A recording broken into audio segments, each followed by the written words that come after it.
Hello students, welcome to BEd study with Nitika. और after a long time हम दोबारा अपनी जो ये सीरीज़ है इंक्लूसिव एजुकेशन का जो हमारा पेपर है उसको कंटिन्यू कर रहे हैं। और बहुत सारी चीज़ें हम डिस्कस कर चुके हैं। इंक्लूसिव एजुकेशन क्या होती है, स्पेशल एजुकेशन क्या होती है, एक एक्सेप्शनल चाइल्ड क्या होती है, जिनके विषय में ये सारी बातें की जा रही हैं। और उन इंक्लूसिव एजुकेशन की एम क्या है, ऑब्जेक्टिव्स क्या हैं, ये सारी चीज़ें हम पहले पढ़ चुके हैं। आज हम जिस टॉपिक पर बात करने वाले हैं वो है principle of inclusive education. Inclusive education हो कैसी, उसके अंदर कौन कौन सी चीज़ें हों। जब हम बात इंक्लूज़न की करते हैं तो हम कौन कौन से प्रिंसिपल के बेसिस पर इंक्लूसिव एजुकेशन को बढ़ावा देंगे, इंक्लूज़न करेंगे। ठीक है, तो अब हम बात करते हैं। Principle of inclusive education ensure that students with learning disability are able to study and interact with all teacher, student, administration on an equal basis. Okay और आज के टाइम में तो हम बहुत सारे एग्जाम्पल देखते हैं। अभी यूपीएससी का रिज़ल्ट आया है, वहाँ पर भी एक स्टूडेंट हैं, तो आपने उनके इंटरव्यूज़ और बहुत सारी चीज़ देखी होंगी, सूरज तिवारी जी। तो उनकी चीज़ आप देख सकते हो कि कोई भी डिसेबिलिटी किसी के भी अंदर किसी भी टाइप की हो, वो डिसेबिलिटी सोशल कंस्ट्रक्ट होता है, माइंड का कभी नहीं होता। अगर आप अपने माइंड से किसी चीज़ को करना चाह रहे हो तो आप कर सकते हो। ठीक है, तो इंक्लूसिव एजुकेशन की हेल्प से ऐसे लोगों को जो एक्सेप्शनल हैं, जो डिफरेंटली एबल्ड हैं, उन सभी लोगों को इस एजुकेशन की स्ट्रीम मेन स्ट्रीम में लाने के लिए, मुख्य धारा में लाने के लिए हम ये सारे प्रयत्न कर रहे हैं। कौन कौन सा बेसिस होना चाहिए? पहला होता है प्रिंसिपल ऑफ ज़ीरो रिजेक्शन, यानी कि सबसे पहले तो बच्चे की जो पहली स्टेज होती है ना, वो होती है एडमिशन। ठीक है, आप किसी भी बच्चे को उसकी डिसेबिलिटी के बेस पे, उसके अंदर अगर कोई चीज़ नहीं है, कोई एबिलिटी उसके अंदर नहीं है, तो आप उसके बेसिस पर बच्चे को एडमिशन देने से मना नहीं कर सकते हैं। सेम बात सर्व शिक्षा अभियान के अंतर्गत भी कही गई है। और हमारा राइट टू एजुकेशन जो है वो भी सेम चीज़ कहता है कि कोई किसी भी बच्चे को किसी भी डिसेबिलिटी के बेसिस पर, चाहे वो लर्निंग डिसेबिलिटी हो, चाहे वो फिज़िकल डिसेबिलिटीज़ हों, उनके बेसिस पर रिजेक्ट नहीं किया जा सकता है। एजुकेशन सभी का राइट है, सभी को मिलना चाहिए। ठीक है, ताकि लोग क्या करें, आगे बढ़ें। ठीक है, सेकंड है principle of equality and non discrimination. ठीक है, अब आपने बच्चे को एडमिशन तो दे दिया जीरो रिजेक्शन पॉलिसी के अंदर, जीरो रिजेक्शन प्रिंसिपल के अंदर, साथ में बच्चे को आपको इक्वलिटी देनी होगी और नॉन डिस्क्रिमिनेशन वाला जो प्रिंसिपल है इसको फॉलो करना होगा। किसी भी बच्चे के अंदर किसी भी तरीके का भेदभाव नहीं किया जाएगा, किसी भी, चाहे वो लर्निंग अपॉर्चुनिटी का एक्सेस हो, जैसे यहाँ पे अभी लिखा हुआ है, किसी भी बेसिस पर हो, चाहे वो किसी भी बेसिस पर आप किसी के साथ डिस्क्रिमिनेशन नहीं कर सकते हैं। ठीक है, नेक्स्ट है principle of least restrictive environment, यानी कि बच्चे को कम से कम रेस्ट्रिक्शन वाला इन्वायरमेंट प्रोवाइड कीजिए। ठीक है, is a term means reducing or minimizing the restriction imposed by the environment on the learning and living of an exceptional child to the maximum extent possible। जहाँ तक हो सके बच्चे की जो एक्सेप्शनल चाइल्ड है उसकी लर्निंग पर, उसके लिविंग इन्वायरमेंट पर आपको ज़्यादा रेस्ट्रिक्शन नहीं लगाने। ठीक है, सेम चीज़ प्रोवाइड करनी है। अगर वो लाइब्रेरी जाना चाहता है तो उसे लाइब्रेरी में पढ़ना दिया जाए, अगर वो गेम खेलना चाहता है, स्पोर्ट्स में जाना चाहता है, तो उसे वो करने दिया जाए, उस पर रेस्ट्रिक्शन ना लगाए जाए ये कह के कि ये तुम्हारे बस की बात नहीं है। ठीक है, हमें एजुकेशन में ज़्यादा से ज़्यादा बच्चों को जोड़ना है। नेक्स्ट है प्रिंसिपल ऑफ फ्लैक्सिबिलिटी, यहाँ पर होना था। फ्लैक्सिबिलिटी का मतलब क्या है? In order to attract and retain children from marginalise and excluded group, education system should respond flexibly to the circumstances and need of all learner. ठीक है, अब ऐसा नहीं है कोई स्कूल है और वो ये कह दे कि नहीं नहीं हमारे अंदर तो ये फैसिलिटी है ही नहीं, हम तो ऐसे ही या किसी पर्टिकुलर ग्रुप के बच्चों को हम एडमिशन नहीं दे सकते हैं, या हमारे करिकुलम में तो ये है ही नहीं। नहीं, आपको वहाँ पर फ्लेक्सिबल होना पड़ेगा, चाहे बच्चा किसी भी ग्रुप से आता हो, चाहे बच्चे के अंदर कोई भी डिसेबिलिटी हो, डिफरेंटली एबल्ड हो, स्पेशल चाइल्ड हो, एक्सेप्शनल चाइल्ड हो, आपको उन सभी के लिए प्रॉपर व्यवस्था करनी है, प्रॉपर अरेंजमेंट मैनेजमेंट करना है अपने हर एक रिसोर्सेज का, और फ्लेक्सिबल बनना है। नेक्स्ट है principle of cooperation. To achieve the goal and objective of inclusive education, cooperation of parents and community and other stakeholder can play a vital role in the education। बच्चों जो ऐसे बच्चे हैं उन सभी को, और हमारे जो इंक्लूसिव एजुकेशन के गोल हैं, जो इंक्लूसिव एजुकेशन के ऑब्जेक्टिव हैं, अगर हमें इन्हें फुलफ़िल करना है तो पेरेंट्स और कम्युनिटी का, और जो भी स्टेक होल्डर हैं, जो भी एजुकेशनल इंस्टीट्यूशन है, उन सभी को एक साथ होना पड़ेगा, एक साथ आना पड़ेगा। इन इंक्लूसिव एजुकेशन को बढ़ावा देने के लिए एक वाइटल रोल ये लोग प्ले कर सकते हैं अगर ये क्या करें, आपस में कोऑपरेशन करें। ठीक है। Principle of diverse need of learner. अब हमें क्या करना है, इंक्लूसिव एजुकेशन हम देख ही रहे हैं, लेकिन हमारा जो लर्नर है उसकी कौन कौन सी नीड्स हैं उनको भी हमें समझना है।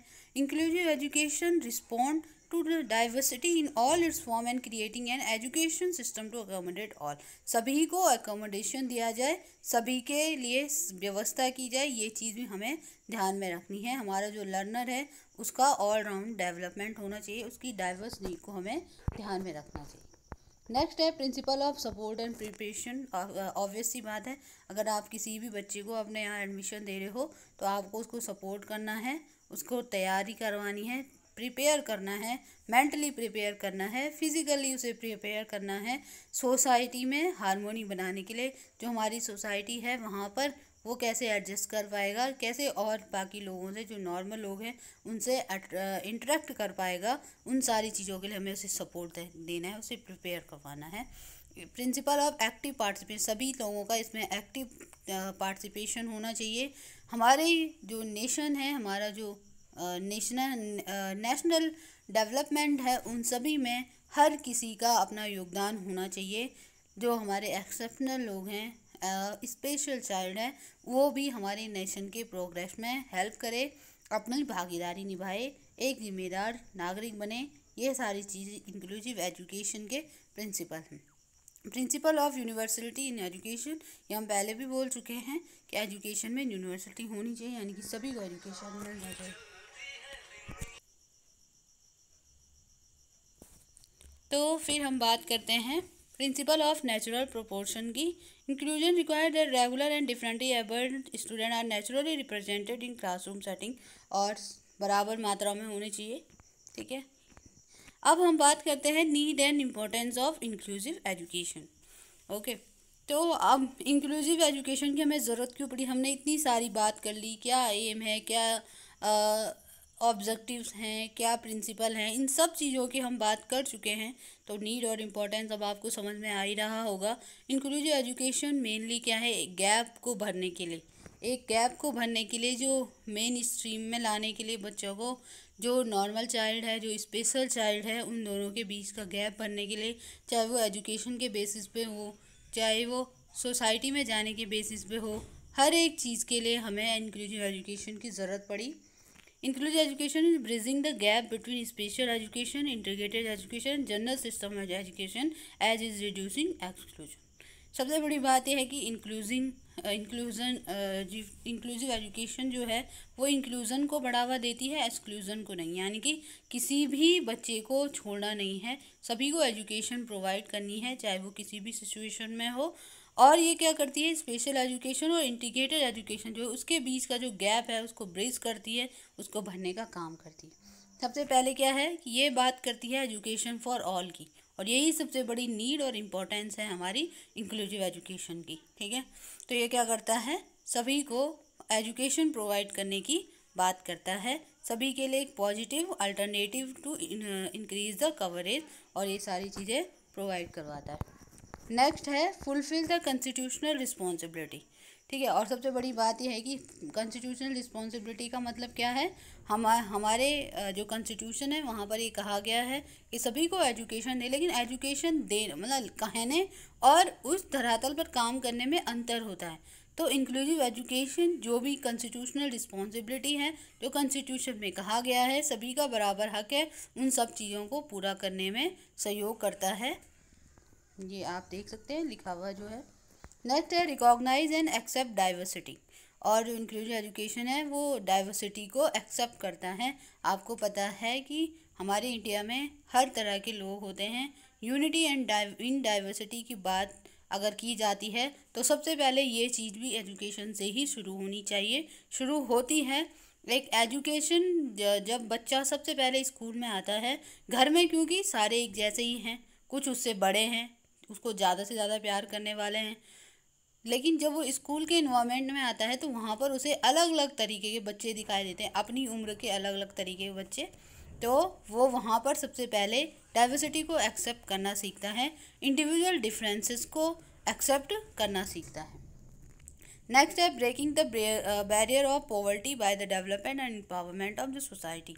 ठीक है, तो सोसाइटी में कोई भी जो है अनएम्प्लॉयड ना रहे, या पॉवर्टी को जो है पॉवर्टी को हटाने में, ठीक है, जो पॉवर्टी का बैरियर है हमारी सोसाइटी के डेवलपमेंट में और एम्पावरमेंट में, उसको हटाने का काम करता है इंक्लूसिव एजुकेशन। सभी को स्ट्रेंथ प्रोवाइड करता है।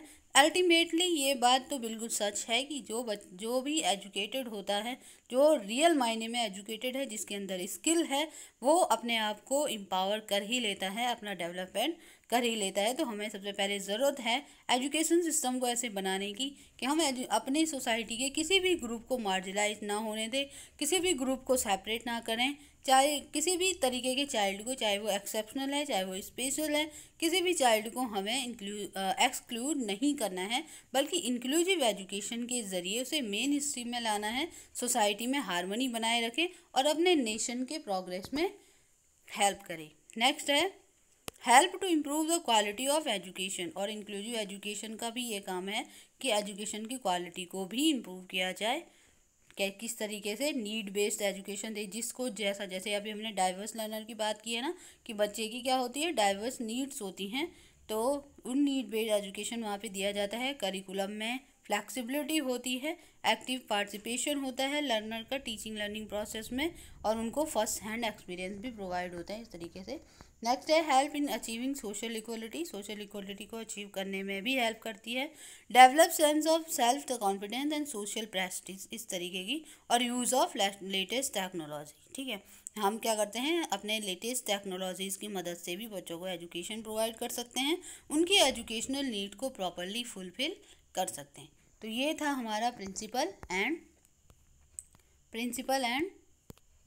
Need and importance of inclusive education. Next अब हम जो नया टॉपिक होगा, दूसरी यूनिट होगी, उसको तैयार करेंगे। तो आज के लिए थैंक यू। आई होप आपको समझ में आया होगा, और जो भी एडिशनल वॉइसेस इसमें आती हैं उनको प्लीज़ नेगलेक्ट कीजिएगा। Thank you.